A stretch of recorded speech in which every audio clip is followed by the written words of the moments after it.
एक मोठी बातमी आपल्या समोर येते. सोन्याचा दर 4,000 घसरलाय. चांदी 6,000 स्वस्त. गेल्या काही दिवसात आखाती देशात सुरू असलेल्या युद्धजन्य परिस्थितीचा परिणाम संपूर्ण जगाच्या विविध क्षेत्रात पडत आहे. तसा तो जळगावमधील सुवर्णनगरीवरही पडताना दिसतो आहे. डॉलर इंडेक्स दिवसागणिक वाढत असताना रुपयाची नीचांकी पातळीवरील घसरण्यामुळे सोन्याच्या दरात घसरण होत असल्याचं पाहायला मिळत आहे.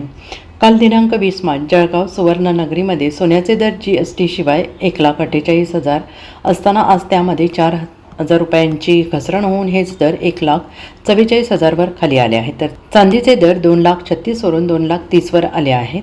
युद्धाची तीव्रता अशीच कायम राहील तर सोन्या चांदीच्या दरात अजूनही घसरण होण्याचा अंदाज सुवर्ण व्यावसायिक व्यक्त करत आहेत.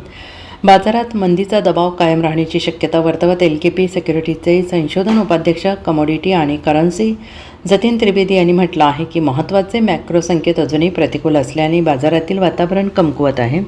व्याजदर वाढलेले राहण्याची शक्यता आहे. तर सध्याच्या भूराजकीय वातावरणामुळे कच्च्या तेलाच्या किमती स्थिर राहिल्याने महागाईची चिंता वाढत आहे. सोन्याच्या वाढीला मर्यादा येत आहेत. एकूणच सोने अस्थिर आणि कमजोर राहण्याची शक्यता आहे. नजीकच्या काळात सोन्याची ट्रेडिंग रेंज 1,40,000 ते 1,47,000 पर्यंत राहण्याची शक्यता आहे.